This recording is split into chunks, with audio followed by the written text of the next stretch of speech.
my favorite thing of 2019 was these new antidepressants that I got. I mean, they haven't done anything yet, but here's hoping.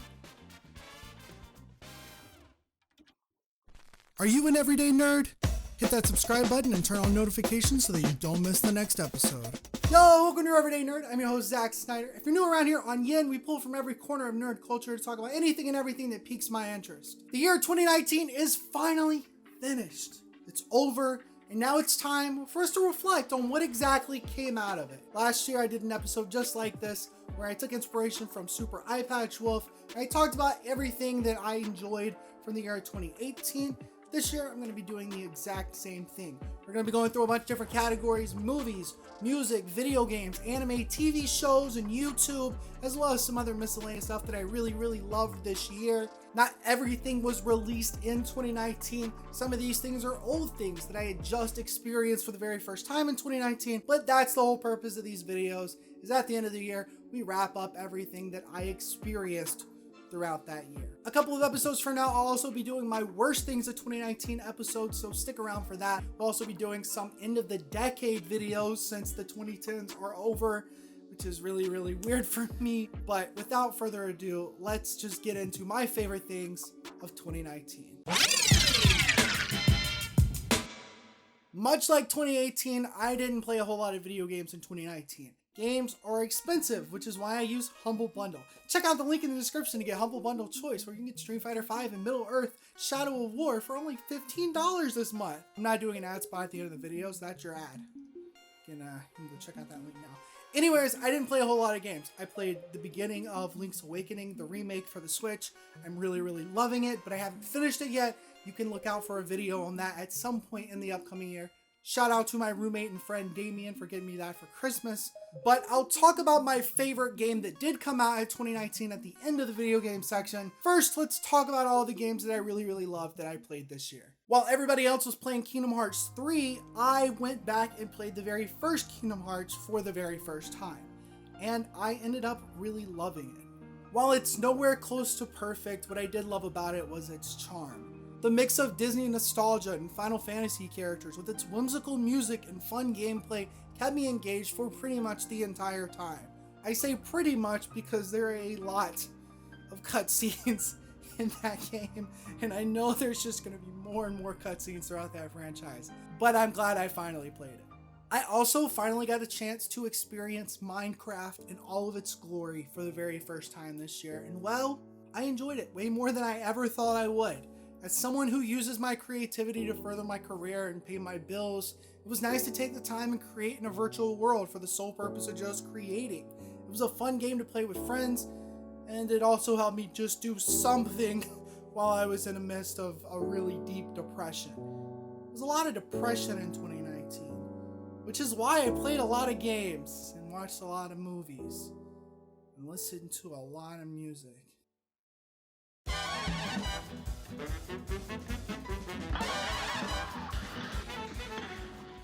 I finally beat Cuphead! I just finally beat Cuphead. That's all I wanted to say. I took about a year-long break after I got stuck on the King Dice fight, which is the penultimate boss fight in this game. And I finally decided to do like a 6-hour live stream at the end of the year. I beat King Dice. I went to the devil, and then I didn't beat him on live stream, and then like 20 minutes later I beat him after the live stream, after I realized that, oh, I wasn't actually jumping and shooting at his head exactly like I was supposed to. Cuphead's dope. I love the music. I love the art style. I'm looking forward to the DLC. It was one of my favorite games of 2017, but frick, I'm just glad I'm finally done with it for now.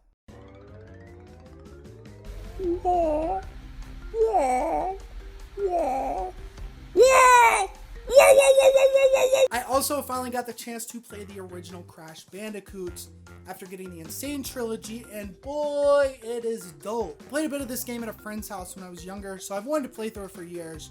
So playing it this year was absolutely one of my highlights of 2019. Not only did I beat the entire game, but I also kind of, sort of, maybe got all the gems and all the achievements and all the gold time relics, including the ones for Stormy Ascent. It was a really fun game, and I've actually got an episode of Yin coming out next week about it. There's another game that I absolutely crushed this year, and that was the one and only Hollow Knight. I technically started this one in 2018, but I played most of it in 2019 and went above and beyond beating it this year. After finishing up 100%ing the story, I've done almost all of the extra stuff to get 112%. I've gotten a lot of the achievements, including a couple of speedrunning ones, and I've even done a couple of randomizers with my friend Marjak. Hollow Knight is one of my favorite games of all time now. It's breathtakingly beautiful, it's satisfying to master, it's difficult but fair, it's everything I could ever want in a video game, and I'm looking forward to doing a full episode of Yen on it in the future.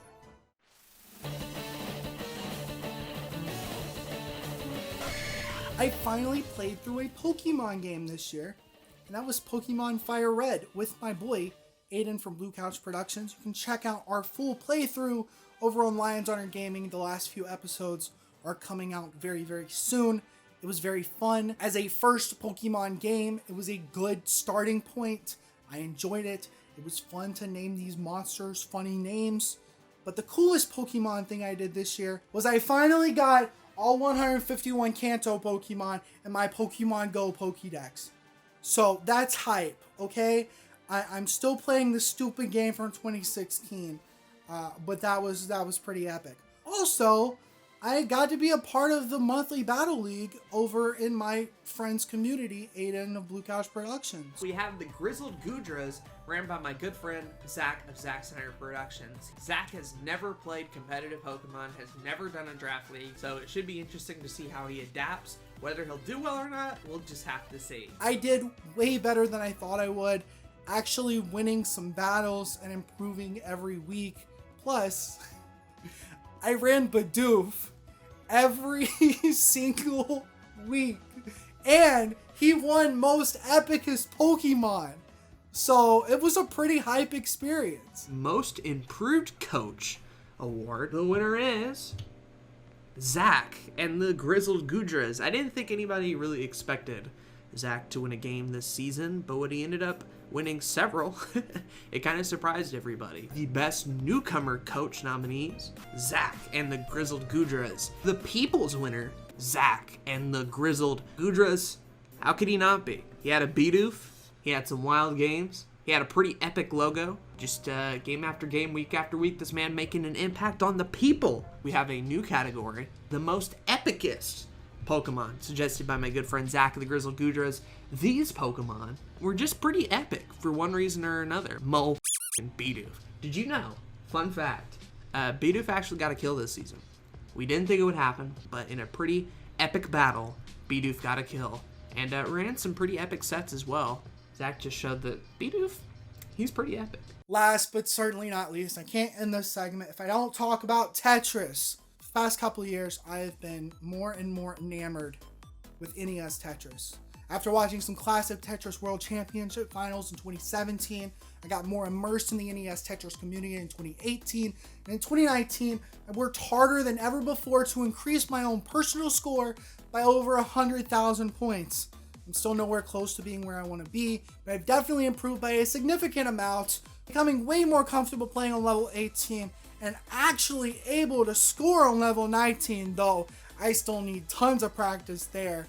I still want to make it to the Tetris Championships in the next few years, and I think it's super, super possible. And by the way, the CTWC Finals this year was pretty freaking awesome, and it was another one of my favorite things of 2019. In 2018, 16-year-old Joseph Saley went head-to-head against 7-time championship winner Jonas Neubauer when he unexpectedly defeated the champion, placing himself as the third ever winner of the CTWC. 2019 came along and everybody was excited to see what this final matchup would look like this year. Would Jonas come back and grab his championship back, or would Joseph take it once again and win 2 times in a row? And in a crazy chain of events, Jonas Neubauer was defeated in round 1 by Mega Retro Man. It was insane. By the end of the tournament, we then had 17-year-old Joseph Saley make his way back to the finals as he went up against crowd favorite veteran Corion in such an amazing display of NES Tetris gameplay. If you know nothing about competitive Tetris, but you're interested in it, I highly suggest checking out the finals from this year. It was super entertaining to watch. It's just mesmerizing to see every single year this game get pushed to the limit more and more and more, and I'll never be the top. That's kind of sad. But I think I could still make it to the CTWC one year, and that would be really, really dope. But that brings me finally to my top number one favorite game of 2019. Tetris 99, baby! This game rips! This game is freaking epic! I loved it. I played like 70 something hours. The only reason I didn't play more of it because I was practicing NES Tetris more, and I took like a break on Tetris because I'm an addict. Some people are addicted to drugs. I'm addicted to Tetris. Tetris 99. It's super epic.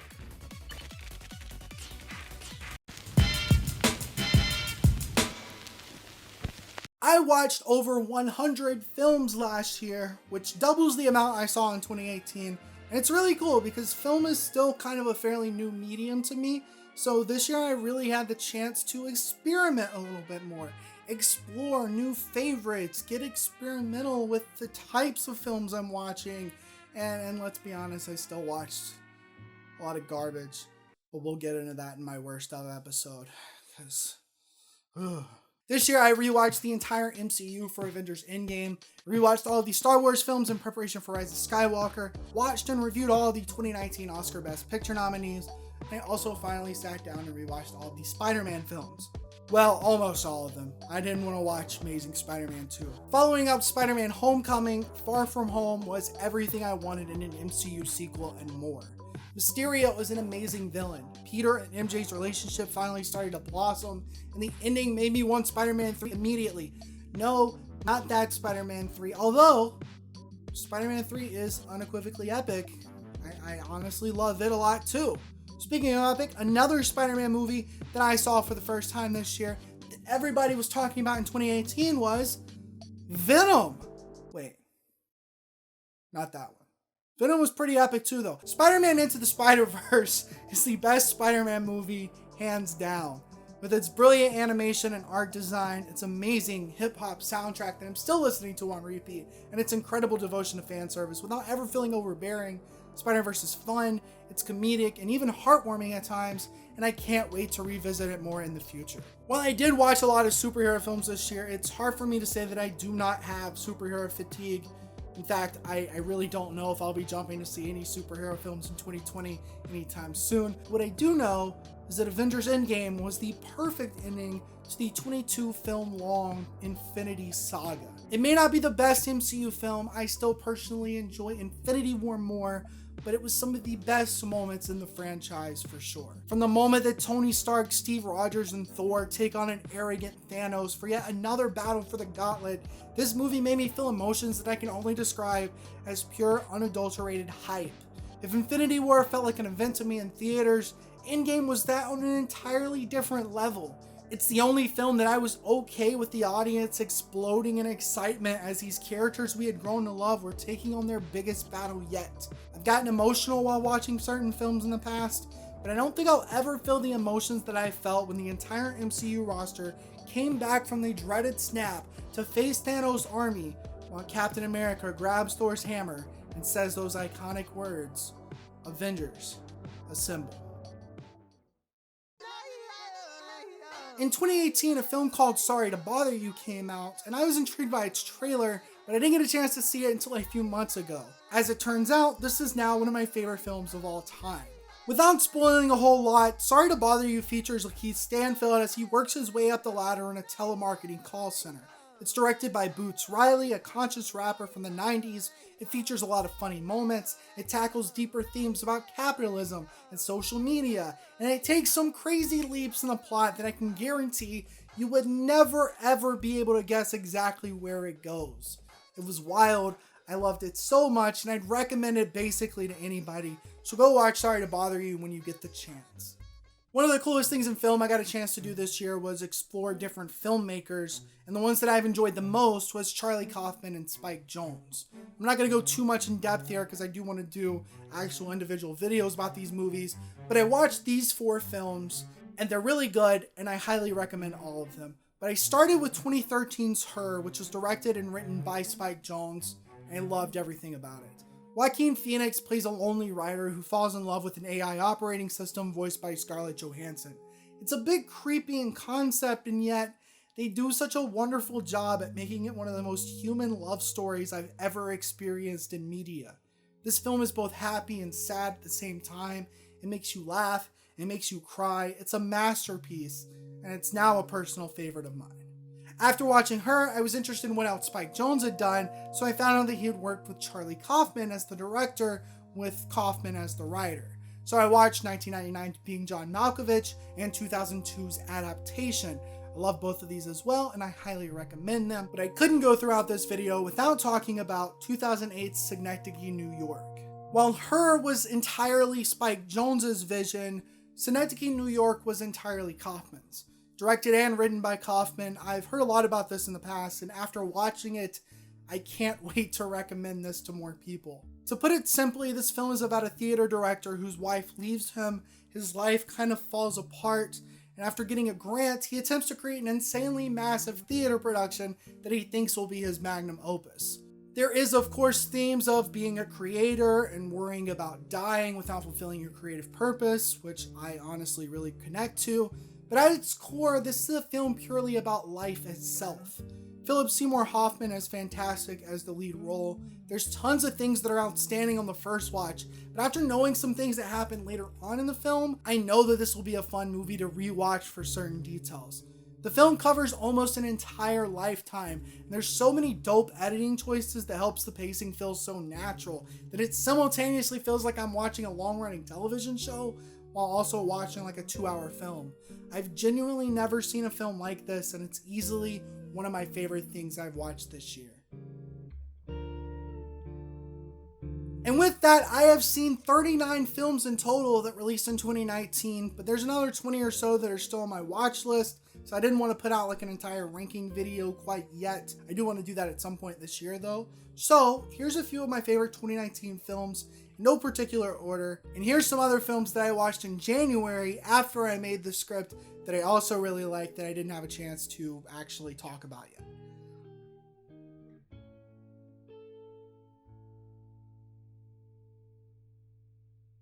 Okay, here's some of my other favorite films. After making a bunch of Star Wars fans pissed off, Rian Johnson went on to make Knives Out, a fun and interesting take on the whodunit genre. It's funny, it's got great acting, it kept me on my toes a lot, and although the first 20 minutes are a bit slow, and I don't like Southern drawl Daniel Craig, this was still a really fun time. One of my favorite genres is the coming of age genre, and Olivia Wilde delivered a fantastic entry with her directorial debut, Booksmart. As two Booksmart teenagers realize that they maybe worked too hard in high school, the night before their graduation, they decide to take on a night of fun. Booksmart has a lot of different interesting set pieces, unique characters, tons of really funny moments, and a couple of really creative scenes that are some of my favorite moments in film this year. If you haven't seen it yet, I highly recommend it. I finally had the chance to see Ari Aster's 2018's Hereditary, and it is just as disturbing and creepy as everybody said it was. I do also recommend that. But I also saw 2019's Midsommar, and I really loved it.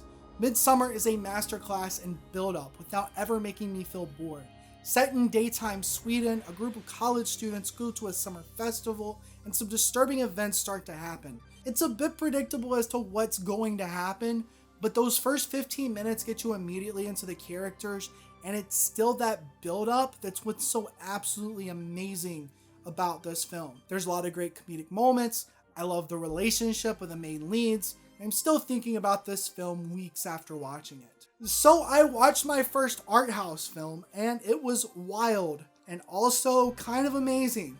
Gaspar Noé's Climax is about a group of dancers in France who are unknowingly spiked with LSD at an after party. This film is an anxiety-infused trip.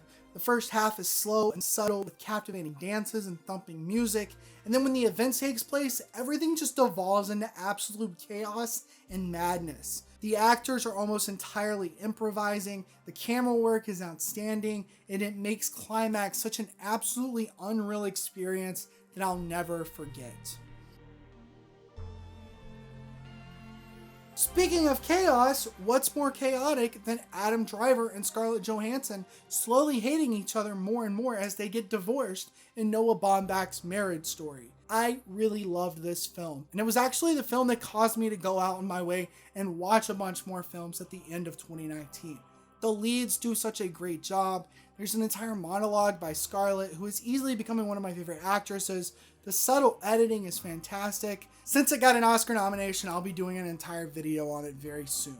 Set in the 1890s on a remote island, Robert Eggers' The Lighthouse features Robert Pattinson and Willem Dafoe as they try to maintain their sanity in isolation. They both give a brilliant performance, but Dafoe absolutely steals the show, especially in a scene where he gets sad because Robert Pattinson said that he didn't like the way Willem cooked his lobster and then he wished he had a steak. The Lighthouse is undoubtedly a masterpiece. I love the cinematography, the aspect ratio, the sound design. This film is funny. There's fart jokes without it feeling childish. There's a lot of ways that you can interpret the film, making it also feel kind of personal, and it's still on my mind now, so I highly recommend it. Last year, I watched 5 Adam Sandler films in what I call the very first ever Adam Sandler week, and I'm currently working on this year's Adam Sandler week, but what really surprised me was this year's Uncut Gems. Directed by the Safdie brothers, this film stressed me the f*** out. Sandler is basically on a never-ending quest to get money to pay some debt, and he continuously digs himself deeper and deeper into a mess. I almost wonder if he deserves this for making Jack and Jill, because Jack and Jill still is one of my most hated things in 2019. Anyways, Uncut Gems, there's so many dope visuals in this film. The opening is beautiful as you look into an actual gym, and then that transitions into a colonoscopy, making the entire rest of the film just continuously amp up into tension until the very end. I just sat there after the credits and I just didn't quite know what to think. I love the soundtrack. I've been listening to it on Spotify. There wasn't a sense of relief in any of that tension at all. None whatsoever. And it made it for quite the film experience of the year.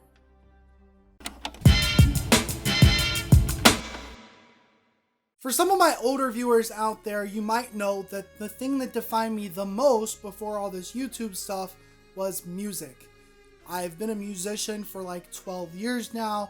I've always loved music, and it was something that preoccupied my time way more before I played mini games or watched movies or TV or any of the other things that I talk about on this channel. But for the last few years, I kind of fell into a musical rut, not really experimenting and getting into different albums, kind of just listening to the same few albums over and over again, and part of that irritated me. Fortunately, this year I started to get out of it, and I'm really looking forward to seeing what kind of new albums I experience in 2020. So here are some of my favorite albums that I listened to in 2019.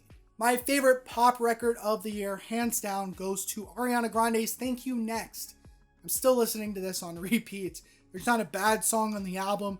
They're all bangers, and I love this mix of trap-inspired instrumentals with her traditional, soulful, pop-filled vocals. Keeping it in the pop atmosphere, I also really enjoy Billie Eilish's debut album, When We All Fall Asleep, Where Do We Go? If you're looking for some softer pop that you can just kind of vibe to, it's a great album for that. I also finally got a chance to listen to Emotion by Carly Rae Jepsen. It's great. I think it's super underrated. The fact that I haven't heard a whole lot about it until a couple of people recommended it to me this year is kind of insane. But it's just another traditional pop album that's really, really good. After I saw that Anthony Fantano gave his #1 album of the year to Charli XCX's recent album, I decided to check that out too, and I ended up really, really liking this. It's, again, kind of a straight pop album, but there's a lot of experimental elements with this, making it the most interesting one out of the few that I've talked about already. There's a ton of similarities to hip-hop here, with a bunch of features on the album. There's some samples. There's just straight up experimental elements here while still being solid into the pop lane. And I'm really looking forward to see if this inspires other pop artists to start experimenting more, because I do like pop music and I would love to see it venture around a little bit more and get experimental. Speaking of experimental and Anthony Fantano, I finally checked out Death Grips this year with their masterpiece album, The Money Store. This is easily the weirdest album that I think I've ever listened to. It's one of them at least, and I really, really, really love it. This is what most boomers would consider to be rap. Like if you told somebody to explain rap, they would say it's loud and it's brash and it's vitriolic, and that just describes death grips. But this album is just so fascinating. It's experimental hip hop. There's so many strange instrumentals. There's very unique lyricism. It's not something that I think I could listen to casually, but as an art piece, it's super intriguing, and I'm very interested in checking out more death grips within the next year. Going into the traditional hip hop lane though, I did love Tyler the Creator's Igor this year. He reinvents himself with this release, with a more soul-filled, softer album infused with R&B and funk. And I still need to go back and actually listen to this more to kind of pull back the layers a little bit and uncover some more of the hidden meanings behind it, because I know it's way better than I'm even giving it credit, and I still really, really loved it. One of the albums that I really loved as well was Wale's Wow, That's Crazy. I've kind of listened to a little bit of Wale in the past, but it's not somebody that I've super gotten into. But this album's great. He kind of takes on self-reflection, talking about things like fame and mental health. There's a lot of great features. It's a laid-back hip-hop album, which I really like. I'll go ahead and say there are a few tracks that I've gone back a lot to, specifically Lil Nas X's Panini. Everybody's giving love to Old Town Road, but Panini goes hard. Also, I have to give some love to Ichika. He has become one of my favorite instrumentalists out there. Illusory Sense is such a good track. I don't know if this came out in 2019 or not, but I love it, and I've listened to it so much this year. And Blink-182's Dark Side. I'm going to the dark side with you. I'm going to the dark side. I don't care what you say. It's just a bop.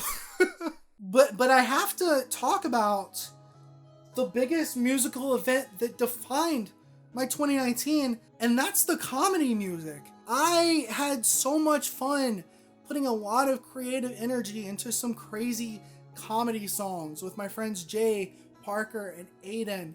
We put out so many albums. I know I put out 3 albums. Each of them put out at least 3. Jay put out like 12 for some reason. I've always loved music, and I love making people laugh, so putting the two together has been such an enjoyable experience, and I'm really looking forward to seeing what else I can do with that in the next coming year, but also the next decade. I just never thought that I would make a song called Billy the Giraffe, but here we are. This thing came up to me, I saw his really tall neck. That's when he opened up his mouth, and this is what he said. Hey, my name is Billy, will you be my best friend? I understand that I'm a giraffe and you're human. Bing Bong Zoo. One of my favorite things of 2019 was Peppa Pig's album. That Bing Bong Zoo song really go hard, man. Bing Bong Zoo. I don't remember how it goes. I've always been in and out of anime for the last few years because there's just so much of it and so little time. So I get invested in one show, and then I'm like, yo, let me check out what other shows are airing this season. And then I'm like, let me check out all of the shows that are airing this season. And then I get behind, and then I try to catch up, and then I just don't watch any anime for a few months. And so that was 2019. I just didn't watch a whole lot of anime. But I did watch a few, so here are a few of my favorites. I had the chance to watch the classic series Sailor Moon for the first time, and I ended up enjoying it way more than I thought I would. Sure, it's a lot of filler, sure, it's a bit dated, but at the end of the day, it's just a really fun series with some solid characters that ended up having a really interesting plot by the end of it. The Rising of the Shield Hero finished its first season at the beginning of 2019, and I really loved it. Yes, it's an isekai. Yes, isekais are more common than just about any other anime out there right now, but it takes this formula and it does something a little bit different with it. The main character is transported into another world, and he's immediately seen as a criminal, forcing him to become this somewhat anti-hero of sorts. There's a cute raccoon girl, a couple annoying characters get what's coming to them, and it's just a really funny, overall enjoyable series that I'm looking forward to season 2. Mob Psycho 100 came out with its season 2 this year, and it was fantastic. If I was being held by gunpoint and somebody was like, tell me what your favorite anime is, like, I'd probably have to tell them Mob Psycho. It's just so good. Like, season 2 does everything season 1 does so well. It's got great animation, intriguing characters. It ups the ante a little bit. We see Mob grow even more. The show may look like your typical shonen anime a little bit, but it's far from that. Like, the kid doesn't just want to be the most powerful Hokage or anything like that. He just wants to be an overall good guy, and he just wants to grow as a human being, not just as somebody who has superpowers. And that's great. I'm really looking forward to season 3. And I really need to read this manga. It's been too long. I need to start reading that manga.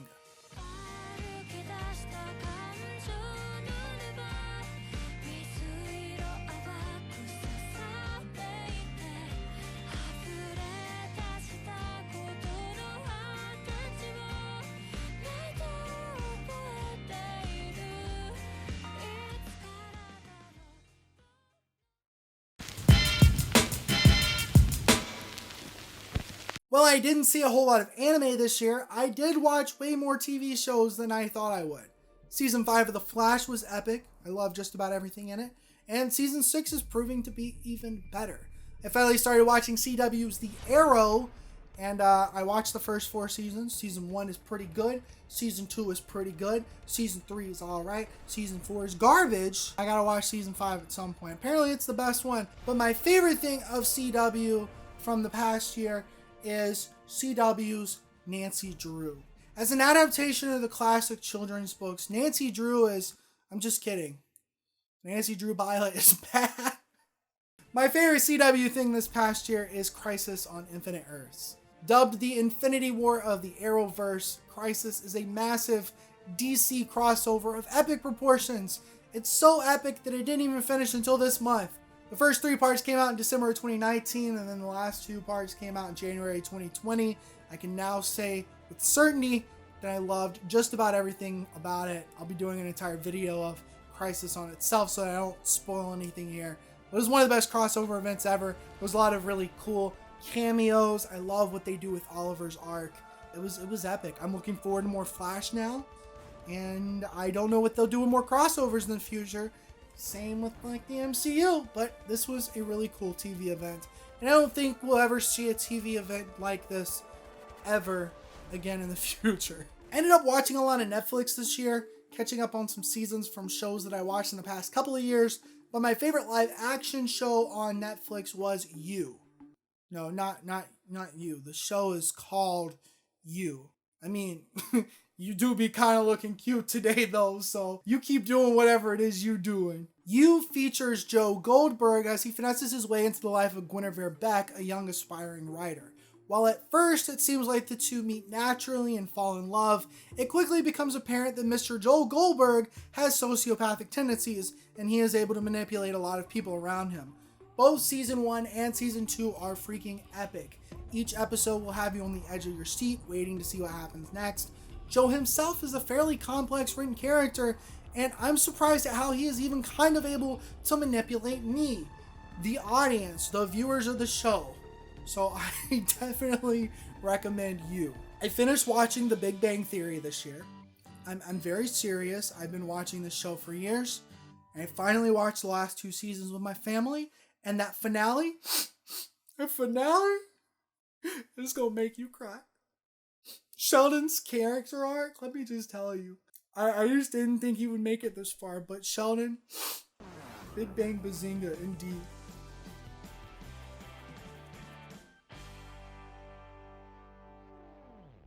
I also checked out Apple TV's new exclusive programming, mainly just to watch their show Dickinson. Following the life of writer Emily Dickinson, Haley Steinfeld does an amazing job in this surreal comedy that both gives a bit of a glimpse into Emily Dickinson's life and the time period, but mainly this is just a fun comedy that had some really unique creative choices.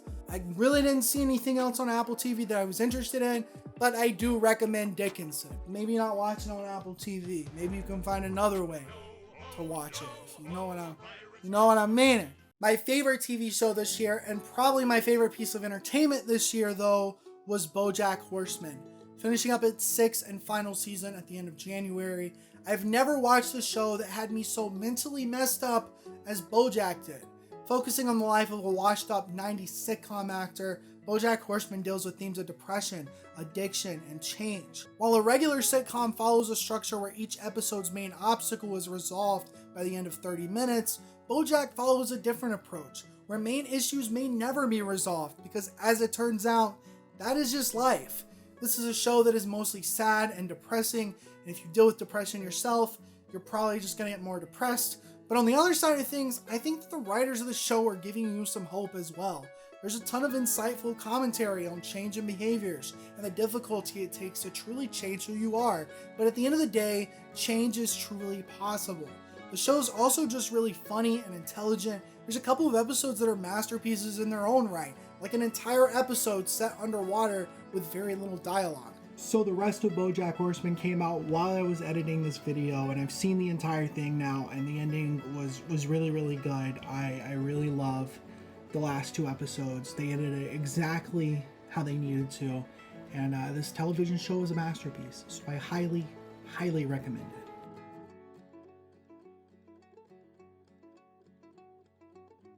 And now we get to my favorite part of a video like this, where I get to talk about YouTube. Over the years, more and more of my personal entertainment has just come from this platform. I'm more likely to watch YouTube than I am to turn on a movie or play a game or even listen to music these days. It definitely makes this show a bit harder to make, because I can't make a bunch of videos about other people's videos, but we are in such an amazing time in YouTube's timeline where a ton of really amazing videos are being put on this platform every single day. So I wanted to share some of my favorite things about YouTube this year. PewDiePie did a Minecraft Let's Play, and while I never thought I would say that I would watch something like that, it was one of the most entertaining things I saw this year. It had better writing than most of the things I watched, and I actually really recommend it. Anna Akana's Dolor is a beautiful short stop motion film that details the 5 stages of grief. Go check that out if you haven't already, and while you're there, she does a lot of great self-improvement videos. I found out about this music interviewer, Nardwar. He's an eccentric and entertaining guy who does a ton of research on artists before interviewing them. Go search out your favorite artist and he'll probably have interviewed them, and you'll get a lot of laughs out of it. One of the channels that is doing some of the most unique and highly produced video game content is Nick Robinson.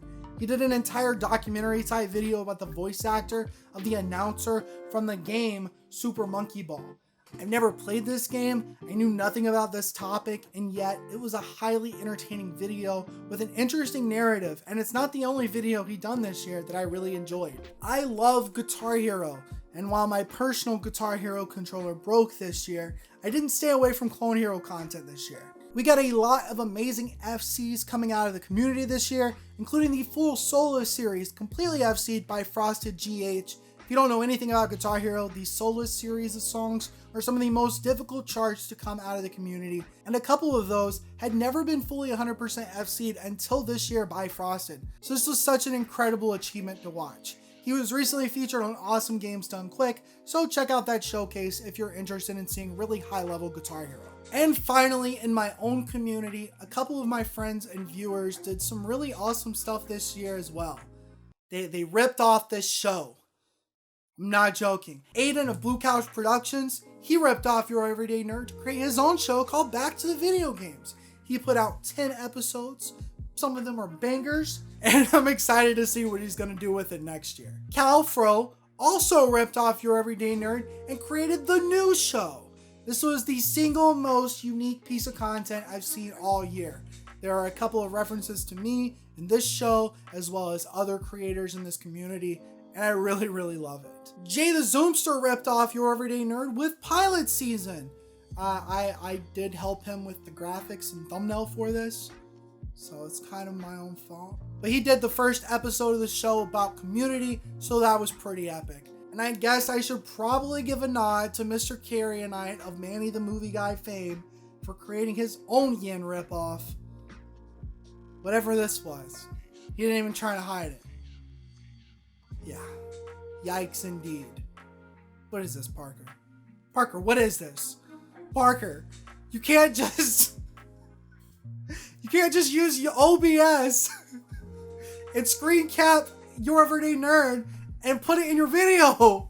What is this? Now that we're done with all the ripoffs, I want to take some time to showcase all of my favorite YouTube channels from the year. In this quick little montage, I've done this since 2017, and it's one of my favorite things that I do at the end of the year. So, if you're not subscribed to these, please go check them out. And here we go. Can we all agree for a moment that anime has gotten pretty damn good? So, 1 million subscribers is ridiculous. Hey all, Scott here, and it's that time of year. Do you have trouble sitting in chairs? How you guys doing? Zoom in on him. There you go. Wait. Hello! I haven't done a video in a while, and I'm gonna tell you why. It just speaks to the quality of the PlayStation 1's library. What is merch, and why should you care?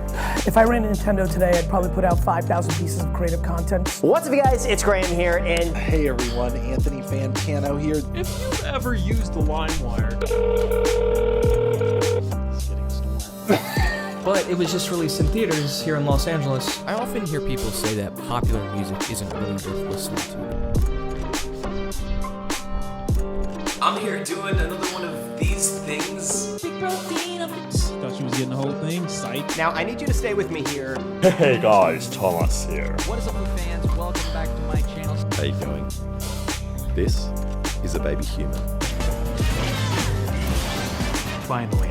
It's all been leading up to this. It so happened that I was sat in the sun with a book. My favorite films of the last 10 years. Your edits are this close together and this noticeable. How's it going, everybody? It is 5 a.m. Bong Joon-ho is a filmmaker obsessed with rhythm. With all that being said, this brings me to the end of the video. And my last favorite thing of 2019. You already know what it is. That's right, we're gonna get a little cheesy. It's you. That's right, you're my favorite thing in 2019. Not the Netflix show, you, as in the viewers. I just want to take the time to thank you once again for sticking with me throughout this weird, crazy year. We put out so many episodes. There were so many new subscribers, and so many of you stuck around, and I don't know why, but you're here. We got some episodes that I really loved that I did. We got some episodes that I'm like, I sure did put those out. We've gotten some growth on the channel, not just in numbers, but in like the actual production of the videos. I feel like I've put out some of my favorite content recently, and we're about to go hard. You might notice that there's been a little bit of a break in the episodes where I haven't been putting out a whole lot in the last few months. And a lot of that's been depression. We've talked about that before. Some of it's been laziness. I've just been watching a lot of movies. Some of it's just been I've been busy doing client work. And I'm working in a tax office right now during tax season. But I'm moving things around in the show, doing different things. We're gonna be going hard soon. We got Oscar Best Picture nominee videos coming soon. We got End of the Decade videos coming soon. We got the Worst Things of 2019 video coming soon. There's tons of games that I played that I want to talk about. There's tons of movies I watched I want to talk about. There's so many videos that I can make that I'm tired of waiting to make. So we're going to make them. We're going to talk about them. And we're going to do it. So thank you again for watching this massive, long-ass episode of Your Everyday Nerd. I hope you appreciate the show. Go check out the new hat. I haven't talked about it on here, I don't think. But I really love it. It's in the description. And I will see you in the next episode. Goodbye.